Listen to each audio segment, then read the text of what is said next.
মানে যদি না পালাস তো গুলি মারবো, আর যদি ফিরে আসিস তবেও গুলি মারবো।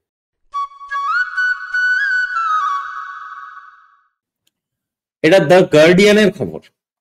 আমি আপনাদেরকে সবসময় দেখাতে থাকি যে বাংলাদেশিদেরকে কিভাবে ভারত মানে ডিপোর্ট করছে, কিভাবে রাতের অন্ধকারে, হ্যাঁ, চুপি চাপি, আপনারা জানতেও পারছেন না, হঠাৎ হঠাৎ করে 30,000 মানে বাংলাদেশি গায়েব হয়ে যাচ্ছে। আমরা আমরা আগের ভিডিওতে দেখিয়েছিলাম যে 30,000 বাংলাদেশি হঠাৎ করে গায়েব কিভাবে হয়ে গেল।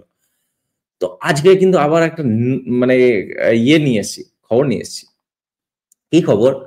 বন্দুকের মুখে মুসলিম নাগরিকদের অবৈধভাবে বাংলাদেশে ফেরত পাঠাচ্ছে ভারত, দাবি মানবাধিকার সংগঠনগুলো। এটা কার খবর? দ্য গার্ডিয়ান, ওয়েস্টার্ন মিডিয়ার সব থেকে ওয়ান অফ দ্য মানে মোস্ট রেপুটেড ইয়ে নিউজ আউটলেট। তাদের খবর নাকি গান পয়েন্টে ভারত বাংলাদেশি মুসলিমদেরকে অবৈধভাবে বাংলাদেশে ফেরত পাঠাচ্ছে। আচ্ছা, বাংলাদেশি মুসলিম যারা অবৈধভাবে এই দেশে ঢুকেছে তাদেরকে আমরা অবৈধভাবে কিভাবে পাঠাতে পারি? তাদেরকে পাঠানো তো বৈধ না। যাই হোক, তো এই যে ব্যাপার স্যাপার আছে, আপনি যদি ইয়ে দেখেন, এই পুরো জিনিসটা পড়েন, তো তাহলে দেখতে পাবেন যে বাংলাদেশি খাতুন এবং কত কত বাংলাদেশিদেরকে, লুঙ্গি বাহিনীকে রাতের অন্ধকারে গান পয়েন্টে মানে বন্দুক ঠেকিয়ে বেরো, নয়তো গুলি মেরে দেবো, এরকম ব্যাপার। আর যদি ফিরেও আসিস তাহলেও গুলি মেরে দেবো। এইভাবে গান পয়েন্টে কিভাবে রাতের অন্ধকারে তাড়ানো হচ্ছে এই সম্পর্কে বিশদে বিবরণ দেওয়া আছে, এবং কত কত কত কত করে পাঠিয়েছে, প্রত্যেক লটে কতগুলো পাঠিয়েছে, সব এখানে বিবরণ দেওয়া আছে। আমি সেগুলোর ইয়েতে যাচ্ছি না। আমি শুধুমাত্র এটা বলছি যে আপনি নিশ্চিত থাকুন যে বাংলাদেশিদেরকে, লুঙ্গি বাহিনীদেরকে এই রাজ্যের থেকে, এই দেশ থেকে পাঠানোর একটা বিশাল বড় ড্রাইভ চলছে, যেটা আপনি কিন্তু খবরে দেখতে পাচ্ছেন না। কারণ খবরের ফ্রন্ট পেজে এই খবরগুলোকে আমার মনে হয় ডেলিবারেটলি সরকারের তরফ থেকে নির্দেশ দেওয়া আছে এই ব্যাপারে যাতে খবর না হয়। কারণ এত বড় ড্রাইভ চলছে অথচ আপনার মেন স্ট্রিম মিডিয়াতে আপনি সেরকম কোনো খবর পাচ্ছেন না। তার মানে হচ্ছে সরকার, মিনিস্ট্রি অফ হোম অ্যাফেয়ার্স এর তরফ থেকে, বা মিনিস্ট্রি অফ মানে ইয়ে ইনফরমেশন অ্যান্ড টেকনোলজির তরফ থেকে হয়তো নির্দেশ দেওয়া আছে নিউজ চ্যানেলস বা নিউজ আউটলেটকে যে এই ব্যাপারে খবর যেন না করা হয়। ঠিক আছে, মানে যাতে বিদেশি মিডিয়ার এইদিকে চোখ না যায়, মানে আমরা যেন চুপি সারে এদেরকে ডিপোর্ট করতে পারি, সেই জন্য যাতে বেশি মিডিয়া অ্যাটেনশন না পায় এই ঘটনাগুলো, সেই জন্য এই জিনিসটা করা হচ্ছে। মানে মানবাধিকার কমিশন, মানবাধিকার সংগঠন, ওই হিউম্যান রাইটস যেসব ওইসব নাটক নৌটাঙ্কি হয় না, সেই জিনিসগুলো যতটা অ্যাভয়েড করা যায় সেই সবের জন্য এইগুলো করা হচ্ছে।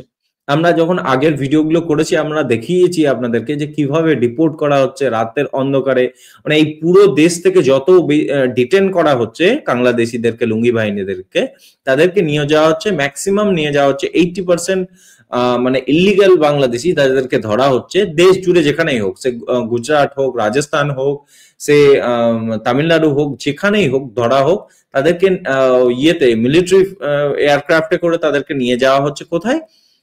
ইয়েতে ওই আসামে নিয়ে যাওয়া হচ্ছে। আসামে যেহেতু ফেডারেল গভর্নমেন্ট আছে, মানে বিজেপি সরকার আছে, তারপর ওখানে আমাদের হেমন্ত বিশ্ব শর্মা আছে, যে পুরো এর বিরুদ্ধে পুরো একদম ড্রাইভ, মানে একটা মোটোই বানিয়ে নিয়েছে যে ইলিগাল বাংলাদেশিদেরকে সব ডিপোর্ট করতে হবে। তো এরকম একটা ফেভারেবল গভর্নমেন্ট থাকার জন্য ম্যাক্সিমাম 80% বাংলাদেশিদেরকে ওই পারে পাঠানো হচ্ছে, মানে কাঁটাতার খুলে ওপারে পাঠানো হচ্ছে, যেটা আসামের সঙ্গে বাংলাদেশের যে বর্ডার আছে সেই বর্ডার দিয়ে।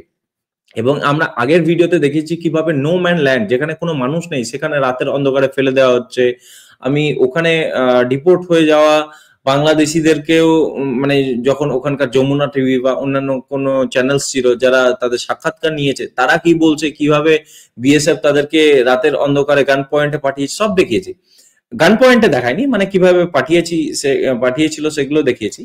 এখানে আজকের খবরে দেখছি যে গান পয়েন্টে পাঠাচ্ছে, মানে বন্দুক থেকে পাঠাচ্ছে, যে পালা নয়তো মেরে দেবো, এই হলো ব্যাপার, মানে একদম স্ট্রিক্ট।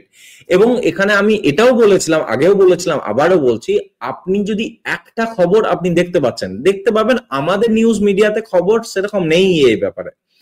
বিদেশি নিউজ মিডিয়াতে যদি একটা খবর আসছে, আপনি জানবেন 100টা খবর আসছে না। মানে খবরটাকে ডেলিভারেটলি মানে চেপে রাখা আছে। একটা খবর আসছে মানে তার পিছনে 99টি খবর আসছে যেটা আপনি জানতেই পারছেন না।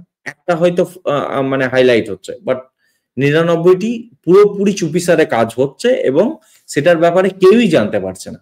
এবং এটাই বলছি যে প্রত্যেক দিন কয়েক হাজার বাংলাদেশি বা রোহিঙ্গা তো অল্প আছে, যাই হোক মেইনলি হচ্ছে বাংলাদেশি মুসলিম, তাদেরকে ডিপোর্ট করে দেওয়া হচ্ছে, ওই পুশিন করে দেওয়া হচ্ছে বর্ডার খুলে রাত্রিবেলায় 12টার পরে বা মধ্যরাত্রিতে করা হচ্ছে, কখনো কখনো নো ম্যান ল্যান্ডে ফেলে দেওয়া হচ্ছে। এবং আমি শুধুমাত্র এটা বলছি না, এটা দেখুন, এটা হচ্ছে আল জাজিরার খবর। উভয় দেশের জন্যই বিদেশি, ভারত মুসলিমদেরকে বাংলাদেশে ফিরে ঠেলে দিচ্ছে, ঠিক আছে, এটা আল জাজিরার খবর। আমি বললাম না আমাদের নিউজ মিডিয়ার নয়। তো এখানে দেখতে পাবেন, আমি দেখাচ্ছি এক সেকেন্ড, এই যে সব বাংলাদেশিদের যে সব ভোটার আইডি কার্ড, আধার কার্ড, এইসব সব ফেক আধার কার্ড, ম্যাক্সিমাম সব পশ্চিমবাংলা থেকে বানানো। এক সেকেন্ড দেখাচ্ছি। হ্যাঁ, এখানে দেখুন, এখানে লেখা আছে ফিরে যেও না নইলে গুলি মারবো। এখানে বলছে তবে সাম্প্রতিক দিনগুলিতে অবৈধ বাংলাদেশিদের বহিষ্কারের অভিযানে বিজেপি শাসিত এবং অন্যান্য রাজ্যগুলো ছড়িয়ে পড়েছে। মোদী নিজের রাজ্য গুজরাটের প্রধান শহর আহমেদাবাদের পুলিশকে জানিয়েছে তারা অবৈধভাবে বসবাসকারী বাংলাদেশি অভিবাসীদেরকে নিশ্চিত করেছে, শনাক্ত করেছে এবং এই সব ব্যাপারে বলছে। এবং এই জিনিসটা পুরোপুরি থ্রেট বা আলটিমেটাম দিয়ে দেওয়া হয়েছে, যদি ফিরে যাও বা ফিরে আসো তাহলে গুলি মেরে দেওয়া হবে। পুরো শুট অ্যাট সাইট টাইপের অর্ডার দিয়ে দেওয়া হয়েছে তাদেরকে, BSF K. Ministry of home affairs এর তরফ থেকে এই পুরো নির্দেশ দিয়ে দেওয়া হয়েছে, যদি বাংলাদেশি যাদেরকে পুশ-ইন করে দেওয়া হচ্ছে, মানে কাঁটা তার পার করে ওদিকে ফেলে দেওয়া হচ্ছে, তারা যদি কোনোভাবে ফিরে আসে তাদেরকে সরাসরি গুলি মারো, কাঁটা তার পেরোলেই তুমি গুলি মারো। যাদেরকে আমরা ইলিগালি ধরে নিয়ে ওদিকে পাঠিয়ে দিচ্ছি তারা কোনোভাবে যেন এই দেশে আর ফেরত আসতে না পারে, সরাসরি গুলি মারা, একদম কপালে এখানে গুলি মারবে, এই নির্দেশ দিয়ে দেওয়া হয়েছে, ঠিক আছে। এবং এটাও বিবিসির খবর, এটাই দেখুন, এটা 5 জুনের খবর, এটা 20 দিন আগে।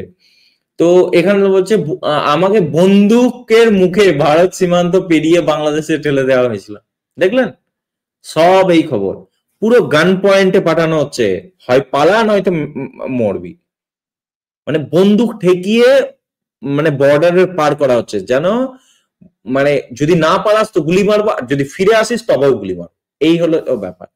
তো ভরসা রাখুন নিজের সরকারের উপর, যেহেতু এত কোটি, মোটামুটি 3 থেকে 5 কোটি বাংলাদেশি এই মুহূর্তে এই দেশে ঢুকে আছে, তার মধ্যে 2 থেকে 3 কোটি তো শুধুমাত্র পশ্চিম বাংলাতেই আছে, মানে বাংলাদেশি মুসলিম। তো তাদেরকে পাঠানো একদিনের কাজ নয়, আগামী 10 বছরের কাজ এটা, ঠিক আছে। 10 বছর ধরে এরকম ভাবে ডিপোর্ট করতে হবে, কন্টিনিউ ড্রাইভ রাখতে হবে, চালাতে হবে, তবেই এই সমস্ত ডিপোর্ট হবে।